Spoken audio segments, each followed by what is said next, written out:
Monitoring steps and having a daily target is a popular way to track physical activity, and in some cases, this is used as a replacement for traditional cardio training.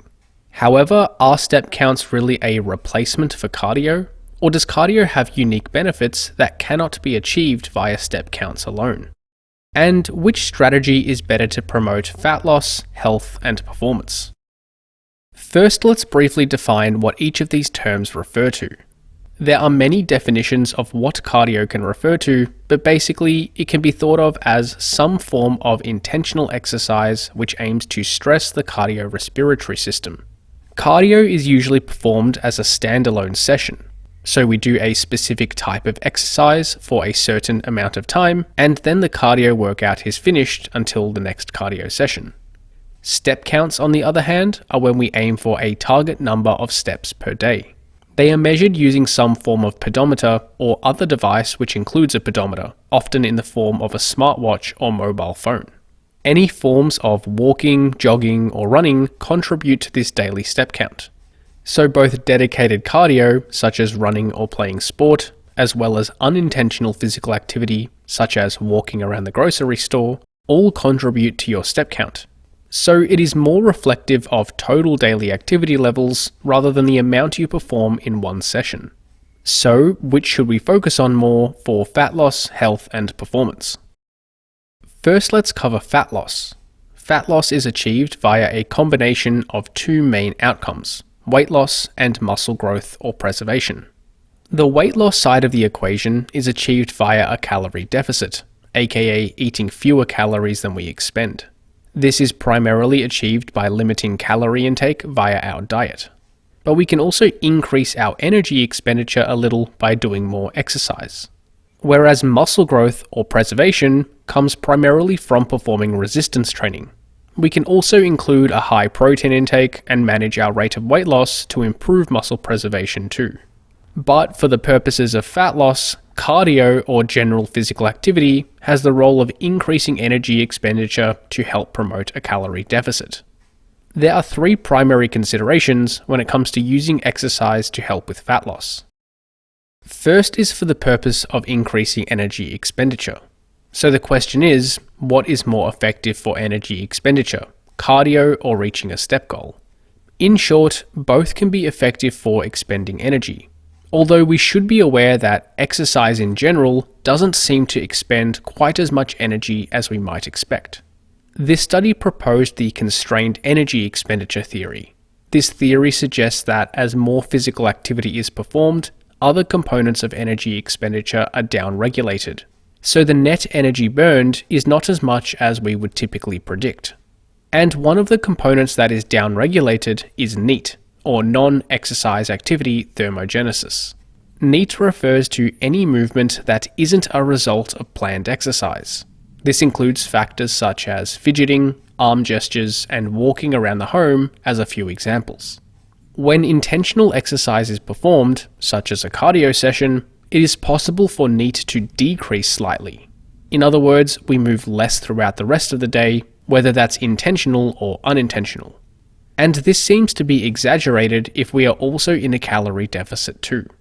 For example, if we performed a 30-minute cardio session, we might end up decreasing NEAT by a small amount, so our net total activity level might be less than we thought. And this is where tracking steps might have an advantage. While our step count isn't a perfect indicator of all movements, it is a pretty decent indicator of total daily physical activity levels. This is because it accounts for all step-based movements, not just standalone cardio sessions. And since most forms of cardio are step-based, this can contribute to our total daily step count too, in addition to unintentional walking. So overall, step tracking is probably going to be a slightly better method to quantify total daily physical activity levels than dedicated cardio sessions alone. And for the purposes of fat loss, this is probably going to more accurately correlate to energy expenditure. Another factor worth discussing is fatigue.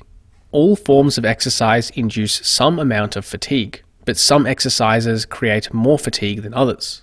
And fatigue is multifactorial. It includes physiological fatigue, or the ability to train effectively in the following hours and days after exercise, as well as psychological fatigue, or our cognitive and emotional readiness to exercise again within the following hours or days. In most cases, individuals typically report greater fatigue levels from higher intensity compared with lower intensity exercise, and this relates to cardio and step counts. Performing too much high intensity cardio throughout the week is likely to produce higher levels of fatigue. This can have two potential downsides for the purposes of fat loss. First is that it can potentially inhibit our ability to perform effective resistance training. It might limit the total amount of volume we can perform, or limit how hard we push with our current training program.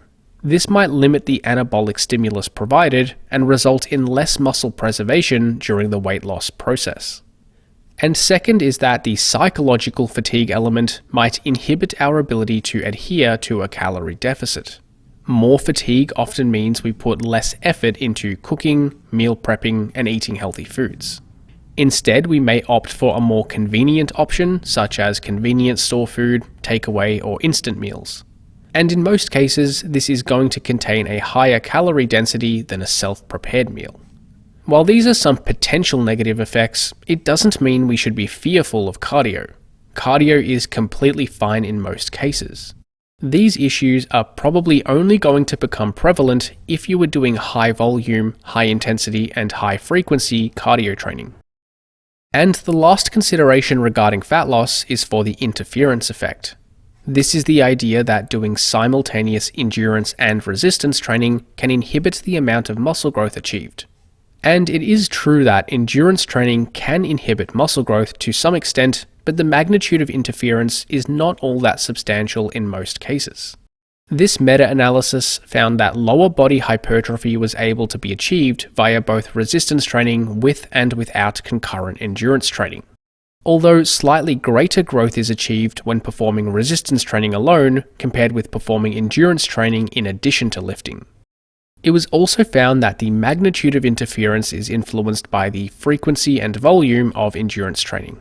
Performing more endurance training sessions per week, as well as longer endurance training sessions, typically caused a greater magnitude of interference. So it seems that hypertrophy is unlikely to be significantly inhibited unless fairly high intensity and high volume endurance training is being performed. However, this still might be a consideration for some lifters. If you want to maximize muscle preservation at all costs, doing too much intense cardio might be slightly detrimental. Whereas aiming for a step target using low-intensity exercise like walking likely mitigates any potential interference of muscle growth. So overall, fat loss can be achieved via both dedicated cardio or setting a specific step target.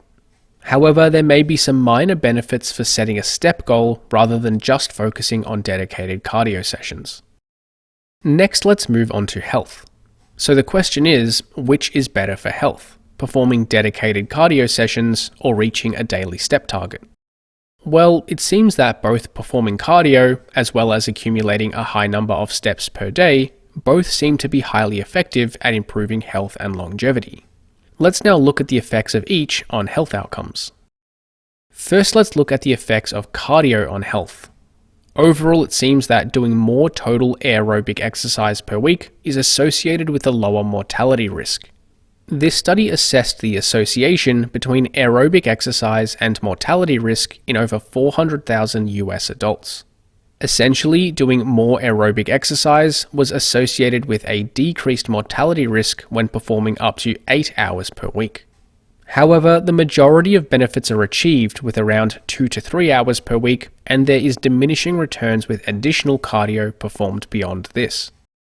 And this is also confirmed by the data looking at cardiorespiratory fitness levels on health. Similarly, higher fitness levels are associated with a decreased mortality risk too. This study assessed the influence of cardiorespiratory fitness on mortality risk among over 750,000 US adults. It was found those who had better cardiorespiratory fitness levels had a lower mortality risk over the following 20 years. Those at the highest fitness level had about a 4 times greater likelihood of survival compared with those in the lowest fitness category. So based on this data, it seems fairly convincing that cardio has beneficial effects on health. But is this more effective than step tracking? Well, let's now look at the effects of step counts on health outcomes.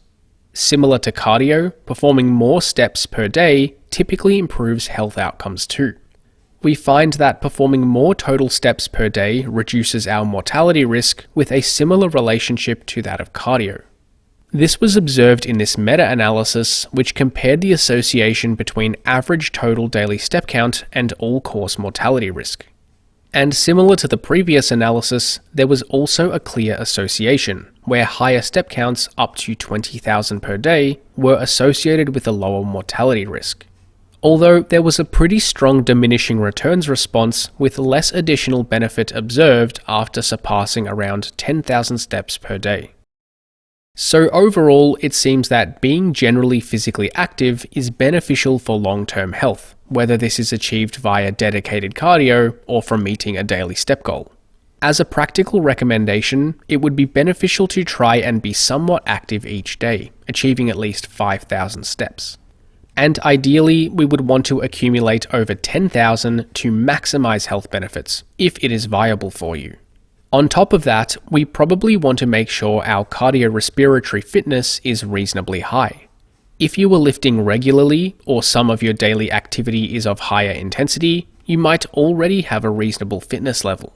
But if your aerobic fitness is still quite low, then it might be beneficial to implement a little extra dedicated cardio of higher intensity to improve fitness levels. And lastly, let's look at performance. More specifically, we are referring to endurance performance for a specific task. While this is somewhat specific to each sport or event, we are going to be discussing more general aerobic endurance, rather than how it translates to performance of a specific sport. In most cases, general aerobic fitness is measured using an estimation of VO2 max. So, which is better to develop general endurance performance, meeting a step target or performing cardio? First, let's look at how step counts influence aerobic performance. In general, performing more steps per day is probably beneficial for endurance performance to some extent. However, it doesn't seem to be highly effective for developing fitness levels. This study compared the influence of step counts on aerobic fitness levels. Subjects were classified into 3 groups: those who performed a low number of steps, defined as less than 5,000 per day; those who performed a high number of steps, defined as 5,000 or more per day; and those who performed a high number of steps plus accumulated some aerobic steps, which was just a general indicator of performing some higher intensity exercise. It was found that VO2 max was slightly higher in the high step count group compared with the low step count group. However, the group including aerobic steps had a significantly greater average VO2 max compared with those achieving a high step count alone. So in this case, step counts alone were not all that predictive of aerobic fitness. Rather, the intensity of steps performed seemed to have a stronger association with fitness levels. So if you accumulate all your steps as leisurely walking, it probably isn't going to improve your endurance performance significantly. However, if you use higher intensity exercise as a way to accumulate some of your steps a few times per week, this is likely to improve your fitness levels to a greater magnitude. This leads us to the effects of cardio on endurance performance. Cardio is generally more effective for improving endurance performance than meeting a daily step count. This is because cardio is generally of higher intensity than walking-based interventions. And it seems that the intensity of aerobic exercise is very important in the development of endurance. This was seen in this study, which compared the effects of aerobic training at different intensities. Subjects performed one of either 3 training protocols for 6 weeks: a moderate intensity, longer duration protocol, a slightly higher intensity but shorter duration, steady state protocol, or a high intensity interval-based protocol. It was found that all groups improved VO2 max significantly. However, there were greater improvements with higher intensity exercise.